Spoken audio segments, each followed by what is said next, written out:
Executive protection operates on the concentric rings of security. This model structures defense into three parameters: outer for observation, middle for access control, and inner for close protection. Built on redundancy, if the outer perimeter breaches, the middle boundary neutralizes the threat. We will analyze how this model was tested across three distinct operational environments: an open-air rally, a dynamic golf course, and an enclosed hotel. While these locations demand entirely different spatial tactics, each case reveals the same outcome: cascading procedural vulnerabilities that effectively neutralize tactical advantages. Tactical agents on the ground possess the training and ballistics to react swiftly to immediate danger. However, procedural planning failures allow hostile actors to bypass primary cordons entirely. Tactical speed loses its operational utility if structural planning has already placed an armed threat inside the defensive perimeter.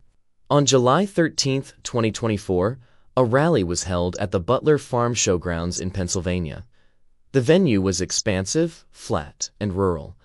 Security planners mapped the outer perimeter of the event based strictly on the legal property lines of the venue. They did not map the perimeter based on ballistics and line of sight. Looking at the 3D topology of the Butler site, we see the podium at the center, flanked by bleachers. Defensive counter-sniper positions, designated Team North and Team South, are stationed on elevated roofs nearby. Yet, a large commercial building, located just outside the legal property boundary, was excluded from the physical sweep zone. This blind spot provided a direct line of sight to the target. The unswept roof positioned the shooter roughly 400 to 500 feet from the podium. Meanwhile, Sniper Team South held a firing position 600 to 700 feet away from the shooter. The intelligence failure began well before the principal took the stage. The threat was visually flagged as a person of interest by local law enforcement early in the afternoon. At exactly 5:30 p.m., the subject was spotted observing the layout through a rangefinder. Despite this positive identification of a scoping tool, the principal was permitted to walk out to the podium. Defining an outer security boundary by a legal property line rather than establishing line-of-sight supremacy guarantees that external threats will have unmitigated firing solutions. At 5:52 p.m., the threat was positively identified lying in a prone position on the unswept roof. Sniper Team North had their sightlines heavily obstructed by tree branches, while Sniper Team South possessed a clear, unobstructed line of sight. Yet critical communication friction occurred between the observing units and the counter-sniper teams. This communication breakdown introduced severe operational latency. 2 full minutes passed between the moment the shooter was visually confirmed on the roof and the moment the threat was neutralized. The .308 Winchester rifle utilized by Sniper Team South is highly lethal at ranges of over 1,200 yards.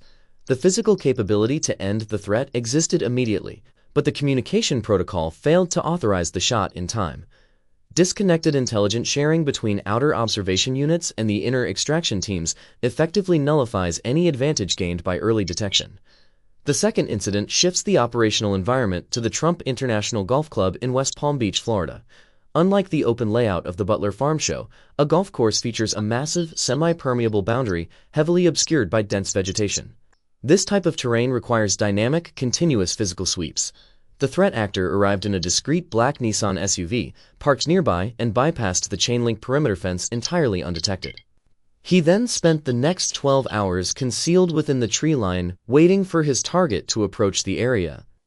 Static security postures and point-in-time perimeter sweeps are entirely ineffective against dynamic, permeable boundaries.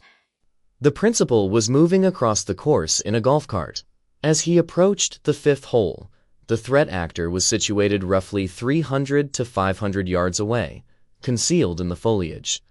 At 1:28 p.m., an inner perimeter Secret Service advance agent sweeping the hole ahead of the principal noticed a severe anomaly: the barrel of a semi-automatic SKS rifle protruding through a gap in the chain-link fence. The agent immediately opened fire. This rapid tactical response neutralized the threat, forcing the suspect to abandon his weapon and flee the scene before he could ever establish a direct line of sight on the principal. The inner perimeter agent's vigilance prevented a disaster. However, intercepting an armed threat at the final choke point indicates a total collapse of the outer perimeter. The third scenario moves us to an urban, enclosed environment, the Washington Hilton in Washington, D.C., on the night of April 25, 2026. Here, the protective detail faced a critical systemic vulnerability known as the hotel guest exemption. Registered hotel guests were not subjected to early security screening to enter the building.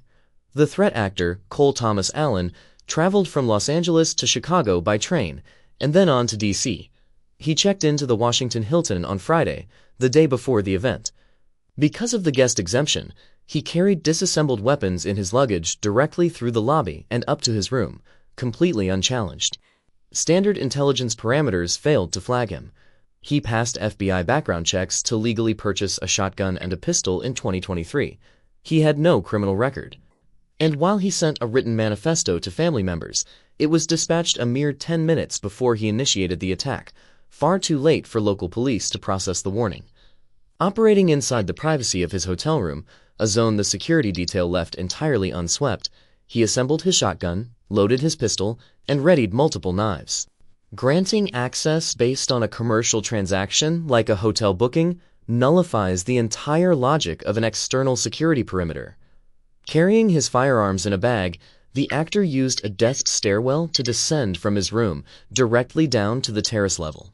He bypassed the entire outer and middle rings of security without a single point of friction. At 8:36 p.m., he reached the only functional security layer remaining, the magnetometer screening area located just outside the ballroom doors.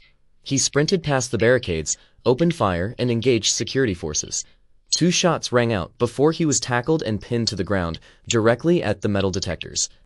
The subterranean International Ballroom was densely packed with 26 guests. The president, the vice president, and nearly the entire executive cabinet were gathered in this single underground space, with almost no viable egress routes. In Butler and West Palm Beach, the threats were stopped from a distance. Here, the threat vector moved entirely from outside the property lines directly to the physical threshold of the target room. Relying exclusively on a final inner perimeter choke point turns a planned, layered protective detail into a reactive, high-casualty firefight. Across Butler, West Palm Beach, and the Washington Hilton, the comparative data points to a singular conclusion. Protective failures consistently occur when physical verification is replaced by administrative assumptions. First, security planners must expand the operational envelope. Legal property lines are irrelevant to ballistics. Physical sweeps must be mandated for all structures that offer a line of sight to the principal. Second, internal commercial exemptions must be eliminated. All individuals, including registered venue guests, must face magnetometer and luggage screening. Third, protective details must establish zero-latency communication networks between outer observation units and the inner extraction teams. Tactical excellence on the ground cannot compensate for flawed spatial modeling in the planning phase. True security rests on the continuous, unbroken verification of every vector leading to the principal, independent of walls, fences, or legal boundaries.